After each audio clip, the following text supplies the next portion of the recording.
Hello everyone, welcome back. आज हम इस वीडियो में एक बायोडीज़ल कंपनी के बारे में डिस्कस करेंगे। बायोडीज़ल्स क्यों इम्पोर्टेंट सेक्टर बन जाता है, क्योंकि गवर्नमेंट काफ़ी ज़्यादा फोकस लेके आई है बायोडीज़ल प्रोडक्शन और बायोडीज़ल ब्लेंडिंग पे।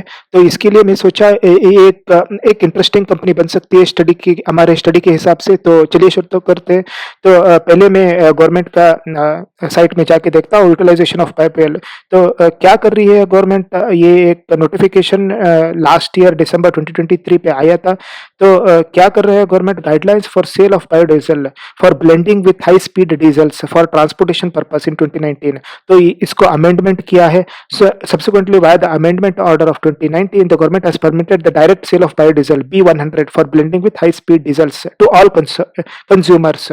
और एक इम्पॉर्टेंट चीज़ ये है कि the government has amended the national biofuel policy, जो कि 2018 का जून 2022 में उन्होंने अमेंड किया है। और वेरिन वो बोलता है कि indicative target of 5% blending of biodiesel in diesel और direct sale of biodiesel has been proposed by 2030।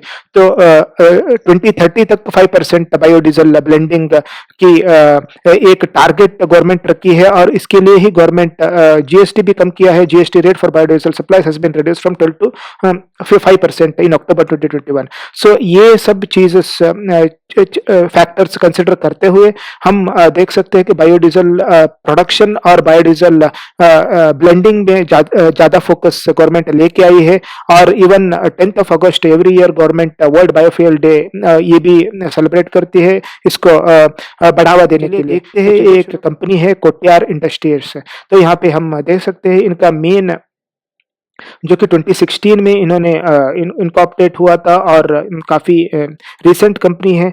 Renewable green energy पे फोकस रहता है। और इनका प्रोडक्ट प्रोफाइल में बायोडीजल B100 जो कि गवर्नमेंट बना रही है, गवर्नमेंट बढ़ावा दे रही है, उसी पे इनका फोकस है।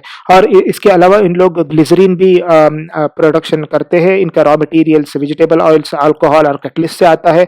और एक एक वेरी इंपॉर्टेंट फैक्टर है, हमको क्लीन एनर्जी चाहिए, तो ज़्यादा एफ्लुएंट्स नहीं होना चाहिए। तो ये zero effluent discharge manufacturing unit है इनका राजस्थान में, जो कि 500 kilo litres per day production करती है। और इवन एक गुजरात में कैपेसिटी है जो कि 100 किलो लीटर पर डे इनका प्रोडक्शन रहता है। और अगर हम इनका क्लाइंटेल देखेंगे तो यहाँ पे हम देख सकते हैं कि एचपी हो गया, बीपीसीएल हो गया, ये सब इनके क्लाइंट्स है।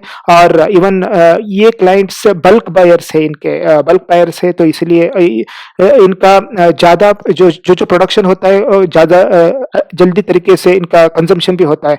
और इसके अलावा इनका मोबाइल रिटेल आउटलेट्स भी है, तो कि ग्रीन एंड ग्रीन के नाम से जाने जाते हैं। तो अगर हम देखेंगे इनका मार्केट कैपिटलाइजेशन, तो स्मॉल कैप में हम डाल सकते हैं, स्मॉल कैप या माइक्रो कैप में भी डाल सकते हैं। 1000 करोड़ की मार्केट कैपिटलाइजेशन है।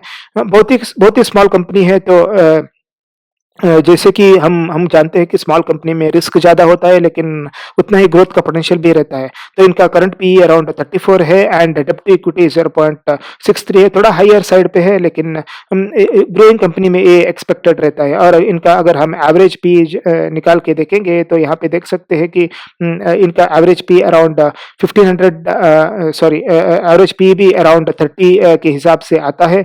और अगर हम इन इस कंपनी का सेल्स देखेंगे तो यहाँ पे देख सकते हैं कि सेल्स क्वार्टर ऑन क्वार्टर बढ़े हैं। और अगर हम देख सकते हैं तो पिछले क्वार्टर से इस क्वार्टर 187 करोड़ की सेल्स हुई है। और ऑपरेटिंग प्रॉफिट मार्जिन भी इम्प्रूव ही हुआ है, 18% है। और इनका नेट प्रॉफिट भी क्वार्टर ऑन क्वार्टर बढ़ा है। और ईयर ऑन ईयर देखेंगे तो 38 करोड़ से इनका सेल्स 2019 में था। और अगर हम देखेंगे 2024 में 271 करोड़, जो कि अराउंड 10 टाइम्स ग्रोथ हुआ है सिर्फ 5 ईयर्स में। तो ये एक बहुत ही इंटरेस्टिंग चीज़ बन जाती है।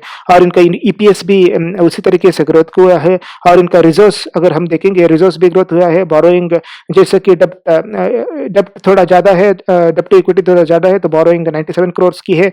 और करंटली इनका अगर हम शेयर होल्डिंग पैटर्न भी देखेंगे तो प्रमोटर्स के पास 67% है, एफआईआई से 0.94% है, और 0.56 डीआईआई के पास है।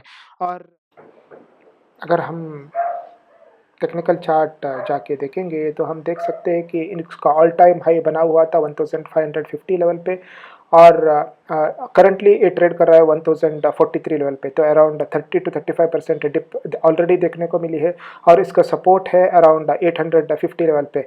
अगर हम ऑल टाइम हाई से इसका सपोर्ट तक भी जाके हम एक अपॉर्चुनिटी देख सकते हैं, तो हमको अराउंड 80 to 85% ग्रोथ ऑटोमेटिक देखने को मिला है, जो कि एक ग्रोइंग कंपनी है। इस पे हम एक्सपेक्टेशन रख सकते हैं कि ये अच्छा सा ग्रोथ दिखाएगा और अगले कुछ आने वाले कुछ सालों में ये एक अच्छा कंपनी बन के आ सकता है।